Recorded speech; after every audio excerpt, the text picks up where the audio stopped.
the 1970s, researchers at Stanford University brought young kids between the ages of 4 to 6 into a room and put one marshmallow in front of them. The children were told, "You can eat this marshmallow now, or if you wait 15 minutes and I come back, you'll get 2 marshmallows instead." Some kids ate it right away. Others tried really hard to wait, covering their eyes, singing, or turning away from the marshmallows so they wouldn't be tempted. The experiment was about delayed gratification, the ability to resist a small reward now to get a bigger reward later.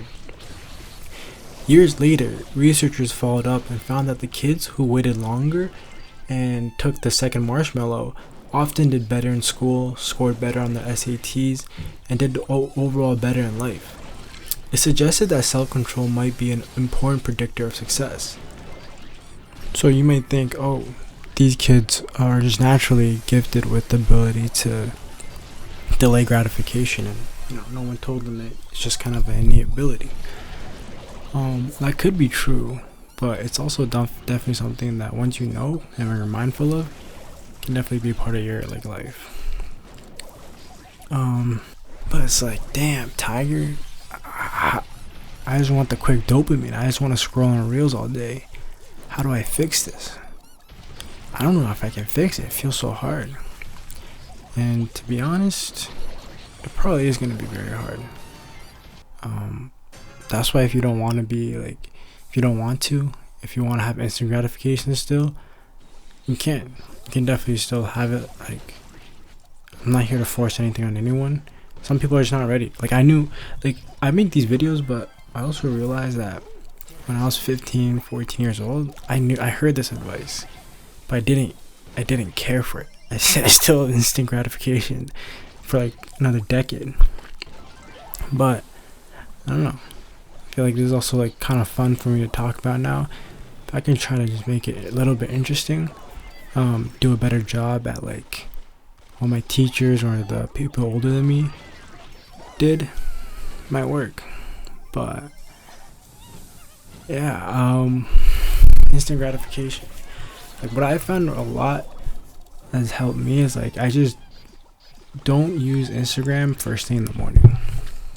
I found that when I do use Instagram, when I do go on social media and I scroll within 2 hours of waking up, my day just feels so exhausting because this kid is annoying as shit. Exhausting as in it sets up the day to consistently want that dopamine hit of scrolling, if that makes sense. Things get a lot harder. I feel when I do scroll in the morning, the next thing I do has to equal that dopamine level, or I just want to rot in bed. And it's kind of it's messed up. But if I don't use Instagram and I do something really hard in the morning, make breakfast or do 50 push-ups right in the morning, then everything else in the day, the easier stuff or the harder stuff, just all get easier. And yeah, that's why I kind of recommend delayed gratification.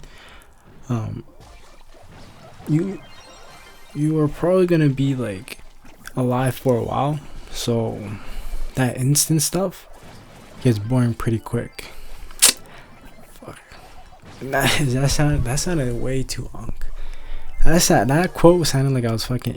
And then the study also concluded that it's not so much that the kids who didn't think about the cookie or the extra marshmallow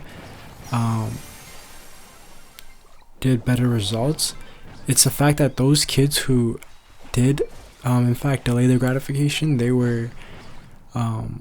put their mind somewhere else. They found that the kids who delayed gratification would maybe sing a song or stare into the ceiling, talk to themselves, or even fall asleep. So if you put your mind not constantly thinking about instant gratification, then doing hard things kind of gets a lot easier. If you're reading a book, you don't just think about finishing 15 pages and you can play Brawl Stars. If you just solely focus on the book itself, then it gets really easy just to read it, and you won't feel like you're reading it a lot. Bro, like, I say these things, but I also realize, oh shit, a 15-year-old me wouldn't listen to this. But hey, I gave it a try. My name's Tiger. See you guys in the next video.